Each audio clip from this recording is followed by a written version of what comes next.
Good evening, children. Yesterday we saw how British played their policy divide and rule. That means they divided the army of Sirajuddaulah, and that is why Sirajuddaulah was defeated. Why he was defeated? Because chief of army of Sirajuddaulah was Mir Jafar. Mir Jafar was the chief of army of Sirajuddaulah, and this Mir Jafar was lured or bribed by Robert Clive.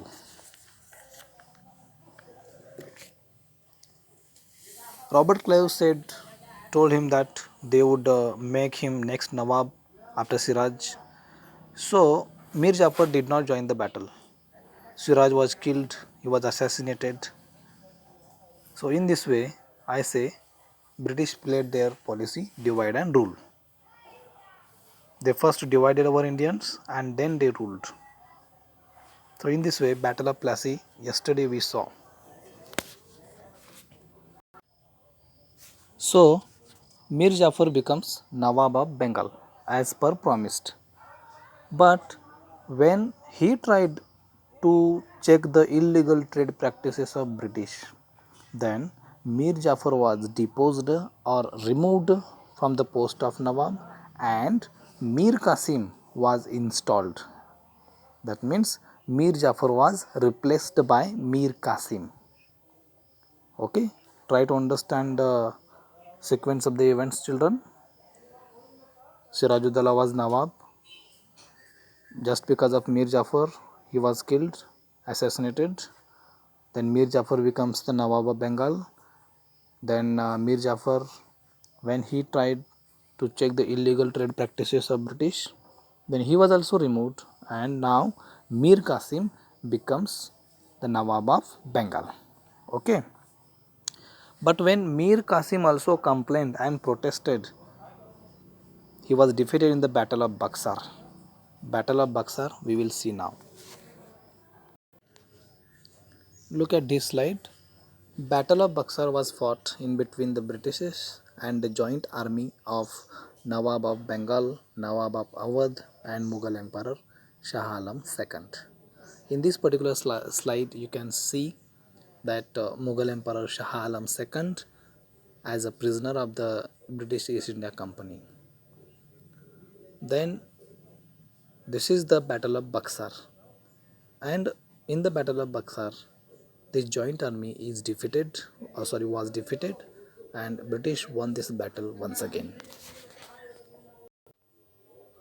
Mir Qasim was driven out of Bengal. Nawab of Shujauddaulah of Awadh. Nawab Shujauddaulah of Awadh.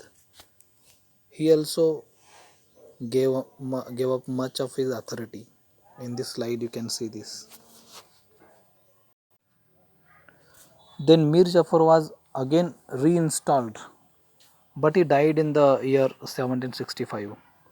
And in the same year, Mughal Emperor appointed the company as the Diwan of provinces of Bengal. That means company got Diwani rights. Company used the vast revenue resources of Bengal once it got Diwani rights.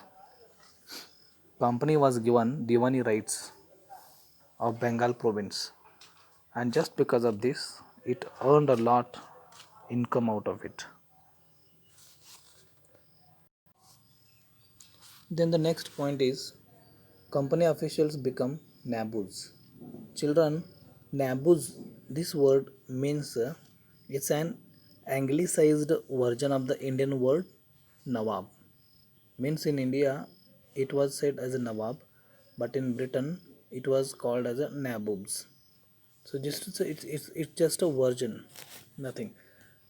These British officers, like take example Robert Clive, he earned a huge amount of money. He collected a huge wealth as he was busy in corruption, involved in the corruption. He collected a huge amount of money, wealth, and in this way, these company officials become nabus.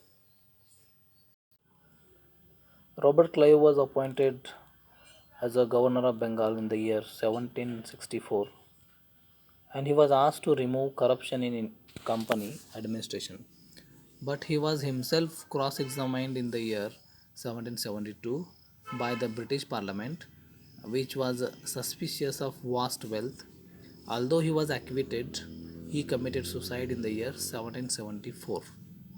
So this is what about is the information about Robert Clive. So children, today we studied about Battle of Buxar.